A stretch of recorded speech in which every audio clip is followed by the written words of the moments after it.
एक बार बीजेपी सरकार बना दो, मुसलमानों की 4 शादियां रोक दी जाएगी।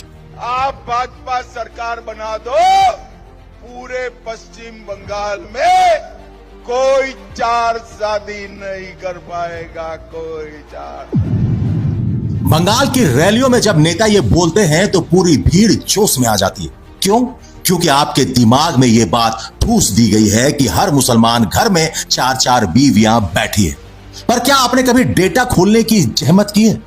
सरकार का अपना NFHS सर्वे कहता है कि इंडिया में 98.6 शादियां मोनोनमस है, यानी एक ही बीवी वाली। सिर्फ 1.4 लोग ऐसे हैं जिनकी एक से ज्यादा बीवी है। अब आप बोलेंगे कि वही 1.4% तो मुसलमान होंगे ना। यही तो सबसे बड़ा झटका है।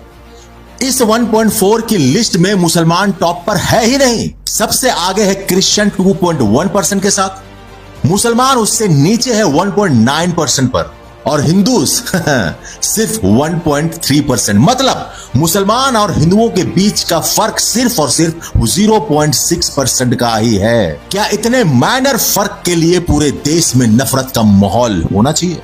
अब जो बताऊंगा ना, वो सुनकर आपका दिमाग घूम जाएगा। चलो पीछे चलते हैं 1961 में। 1961 का डेटा कहता है कि उस वक्त हिंदुओं का पेलागामी रेट 5.8% था और मुस्लिम्स का था 5.7%। जी हां दोस्तों, जब देश में हिंदू मैरिज एक्ट आ चुका था तब भी हिंदूज मुसलमानों से ज्यादा शादियां कर रहे थे। और आज मुसलमानों के पास सरिया है, इजाजत है, फिर भी वो इस लिस्ट में टॉप पर नहीं है। तो सवाल यह है दोस्तों कि जब यह प्रॉब्लम इतनी बड़ी है ही नहीं तो इसे इतना बड़ा चुनावी मुद्दा क्यों बनाया जाता है? क्योंकि नेताओं को पता है कि आप तो सुनते तो हो पर पढ़ते नहीं।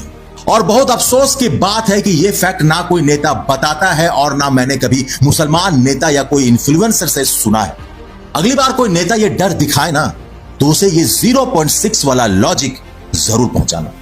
दोस्तों, सबसे जरूरी बात, आज की जंग मैदान में नहीं, मोबाइल की स्क्रीन पर नैरेटिव से लड़ी जा रही है। अगर आपको लगता है कि हक की आवाज दबनी नहीं चाहिए और यह सच घर घर तक पहुंचना चाहिए तो अभी फॉलो कीजिए और इस वीडियो को इतना शेयर कीजिए, लाइक कीजिए, कमेंट कीजिए कि झूठ बोलने वाले की होश उड़ जाए। साथ मिलकर हक का आवाज बनिए। खुदा हाफिज।